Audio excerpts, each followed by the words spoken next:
Assalamualaikum warahmatullahi wabarakatuh. Kabar gembira, Malaysia di fasa pemulihan peringkat terakhir. Sebelum meneruskan tontonan video ini, sila subscribe, like, share dan komen. Ini adalah muka hadapan Akhbar Tempatan Berita Harian yang bertajuk Rantaian COVID-19 hampir putus, dengan muka Ketua Pengarah Ketua Pengarah Kesihatan Datuk Dr. Nur Hisham.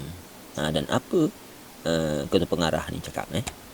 Ketua Pengarah Kesihatan Datuk Dr. Nur Hisham Abdullah yakin Malaysia hampir berjaya memutuskan rantaian jangkitan wabak COVID-19 dan kini dalam fasa pemulihan terakhir. Keyakinan ini berdasarkan kes positif semakin susut. Tiada kematian 8 hari berturut-turut. 95% saringan negatif dan kadar kebolehjangkitan kini hanya 0.3%.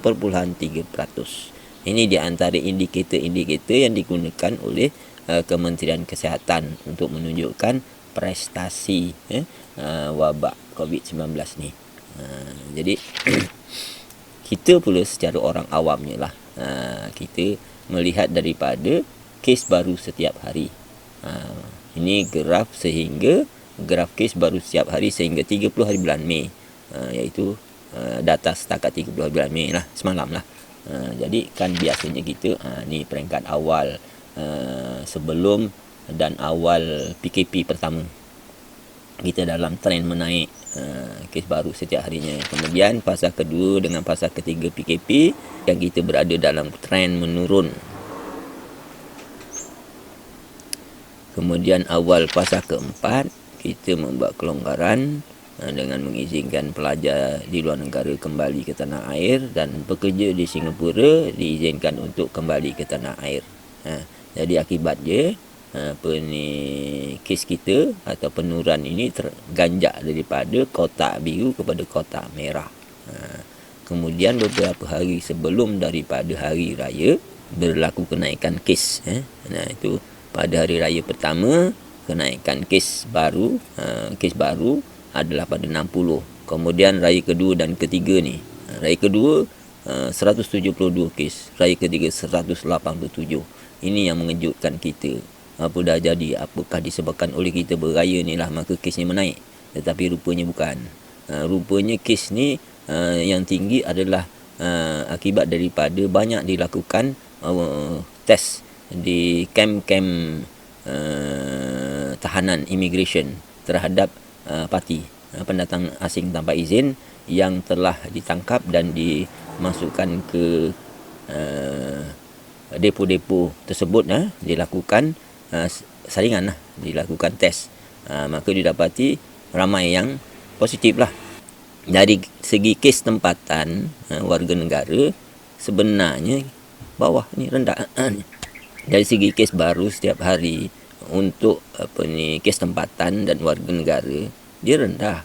Seperti mana inilah ni 26 hari bulan ni cuma 4. Jadi inilah ni titik-titik yang berwarna oranye ni, inilah kes tempatan warga negara. Jadi sebenarnya ini adalah kebanyakannya kes import, kes bukan warga negara, termasuk majoritinya yang di depo tahanan immigration. Oleh demikian, kita cuba terjemahkan kepada graf aktif kes, kes aktif. Jadi ini kes aktifnya memula trendnya kan seperti mana yang berwarna kelabu ni, kemudian trend tu terganjak kepada yang merah. Dan ini adalah kes aktif yang mewakili warga negara, tempatan dan warga negara. Yang atas ni kes aktif dari kalangan bukan warga negara dan kes import, kebanyakan dalam depo tahanan dan sedang dikarantin. Maknanya mereka ni dalam keadaan terkawal lah, tidak bercampur dengan masyarakat awam. Jadi bila kita ambil yang tempatan, dia menurun macam ini, jadi kan ini yang jadinya trend menurun kita kes aktif ni, penurunannya untuk warga negara jadinya macam ni, line merah ni, garis merah ni. Jadi bila demikian, nampak cantik lah kan. Ini terganjak disebabkan keizinan kelonggaran yang kita beri. Lepas tu dia terus menurun cantik macam gini ni. Nampak malah ini melingkup lagi ni. Ni nak menjunam macam ini lagi cantik lah. Kalau yang merah ni pun dah cantik jadinya. Jadi bila keadaan sedemikian, kita berharapkan supaya bagaimana pertunjuk-pertunjuk yang ditunjukkan oleh negara-negara yang seperti New Zealand yang telah mengisytiharkan bebas daripada wabak tu, bagaimana bentuk graf kes aktif dia. Jadi nanti kita buat bandingan lah dengan negara kita. Jadi contohnya macam ni. Ini kan kes negara-negara yang boleh dikatakan sebagai sudah sudah terkawal lah. Kalau macam New Zealand memang dia dah declare, dia dah isytiharkan negara dia bebas daripada coronavirus. Jadinya bila kita perhati benda macam ini ni, graf-graf yang berbeza 4 negara ni kan, kita ambil peak dia. Maknanya kes tertinggi, aktif kes tertinggi berapa ni kan, setiap negara ni kan. Kemudian kita ambil macam ni kan, dia sudah 10%, berada di bawah 10% daripada kes tertinggi, kes aktif tertinggi ni, South Korea. Macam Switzerland sudah berada di bawah 10%. Yang sini pula New Zealand sudah berada di bawah, jauh di bawah 10% yang tadi ni. Thailand pun sama. Jadi bila demikian, 10% ni kita boleh jadikan sebagai satu pertanda lah. Tapi ini bukanlah indikator yang dikemukakan oleh pihak kementerian. Pihak kementerian dia ini satu, lepas tu dia adalah keboleh jangkitan lah, apa benda lah, macam-macam dia punya key indicator dia. Tapi kita orang awam ni, kita gunakan ini, nampak kalau dapat sampai kita tadi dapat capai 10%, lega kita. Jadi kita balik kepada gambar yang ni. Ni 10% kita, ni peak kita. Peak kita berada pada sekitar 2,600. Maknanya kes aktif kita lah, 2,600. 10% daripada situ adalah 260. Ni kat sini ni. Agak-agak ni jauh lagi tak? Macam tu lah. Jadi kalau katakan kita ambil trend menurun yang merah ni, maknanya pada penghujung PKPB kita 9 hari bulan Jun ni nanti, kita akan capai kepada 10%, iaitu 260 kes aktif. Bila demikian, apa maknanya? Kita dah boleh lega lah. Seperti mana New Zealand, apa lagi tadi, South Korea, Thailand, Switzerland tu tadilah. Jadi kita dah boleh menarik nafas lega lah. Maknanya kita dah jadinya macam ni. Trend ni tu sampai ke sini. Lepas tu nanti dia mendatar gitu kan. Itu tak apalah.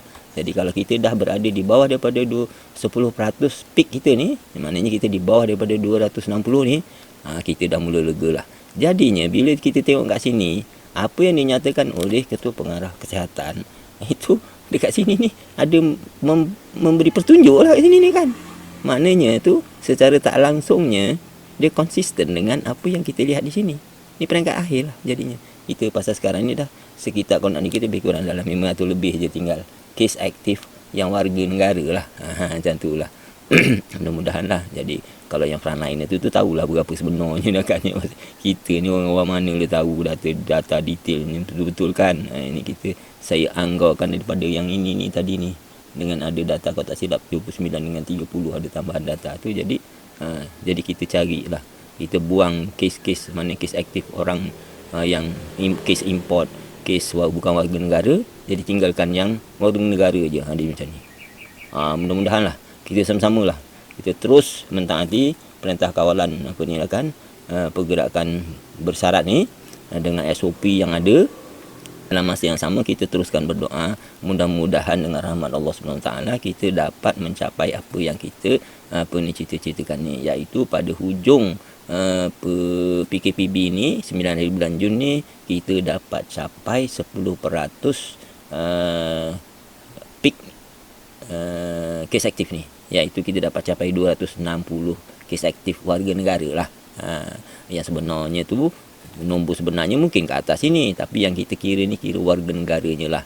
Jadi sekarang ni kena berhati-hatilah kalau melihat datanya kan, kita cari sampai warga negara yang aktifnya berapa. Macam tu lah. Jadi mudah-mudahan lah bila demikian ada maknanya cerah lah.